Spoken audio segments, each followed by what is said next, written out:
This is African American History is American History. Welcome. I'm your host, Harlan Kearsley. This program's goal is to foster understanding, promote discussion, and expand knowledge through stories of historical events, bios of unsung heroes, as well as timely and relevant news stories which, hopefully, will paint a vivid picture of the effects of segregation, discrimination, and bigotry on the lives of both blacks and whites. Comparisons will be made between the many racially fractured periods of American history and what's going on right now.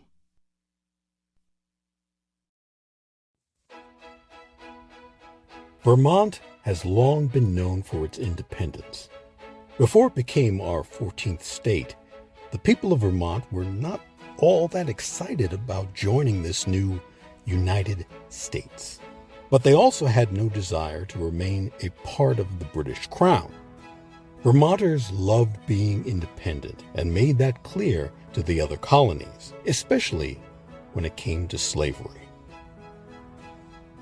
On July 2nd, 1777, responding to the numerous calls from Quaker-led abolitionists to end slavery, not just in New England but throughout the 13 colonies, Vermont became the first colony to ban it outright. Not only did Vermont's legislature agree to abolish slavery entirely, it also moved to provide full voting rights for African American males.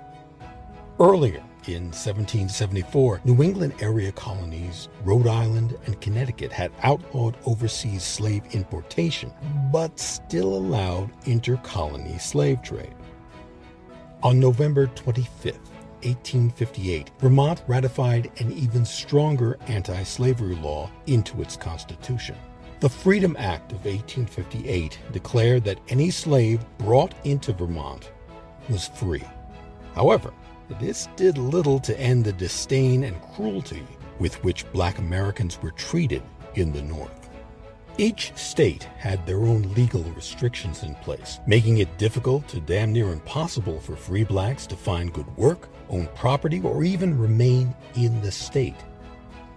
Now, talk about a paradox.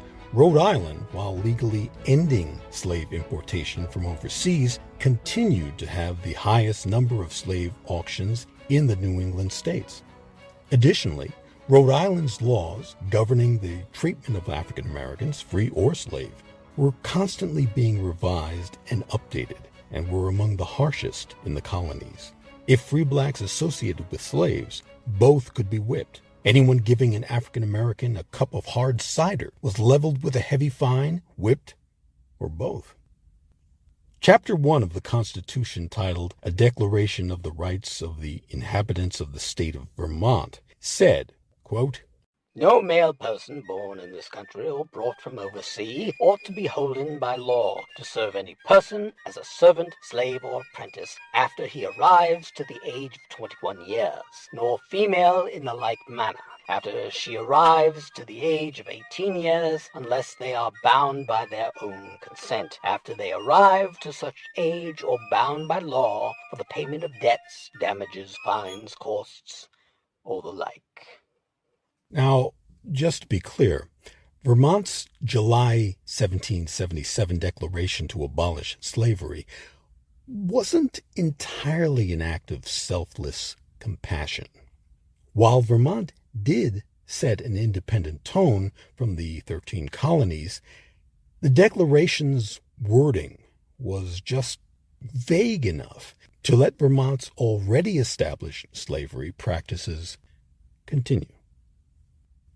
The harshest treatment for free blacks in New England was found in Connecticut. Through a series of different legislative acts created before and after the Revolutionary War, life in Connecticut, if you were black, became intolerable. Free blacks could not walk into a business without the proprietor's consent, couldn't vote, and could not own property. In fact, Connecticut lawmakers wanted blacks out of their state so bad that they had the property laws rewritten as to be retroactive. The few free African Americans who did own land were forced to void their titles and return property ownership to the town. More often than not, New England emancipation declarations provided cover for more covert laws that ultimately sought to force African Americans into leaving their states. Now, whether free or not, Black Americans clearly understood that their day-to-day welfare was dependent on their ability to both challenge and accommodate the racism they faced. The difference between African Americans in the North as opposed to the South is that during this period, Blacks in the North were treated marginally better than Blacks in the South. They were still discriminated against, unwanted, and on occasion subjected to the same harsh treatment suffered by enslaved Africans in the South. So, while the Vermont legislature did ban slavery, it's important to note that the initial intent was simply to send a message to the rest of the original colonies that Vermont was and would remain independent.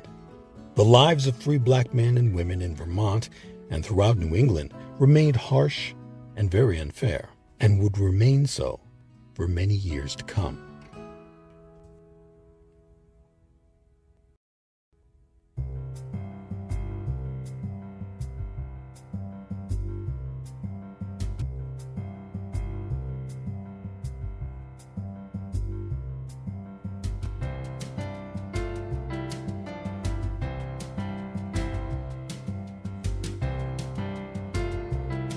This has been African American History is American History.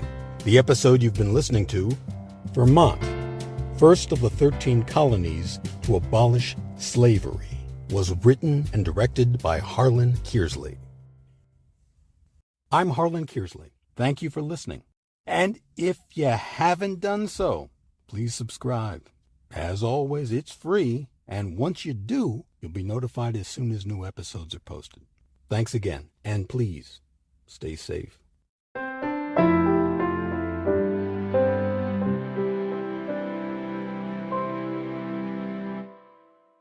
African American History is American History. Copyright H.C. Kearsley, 2022.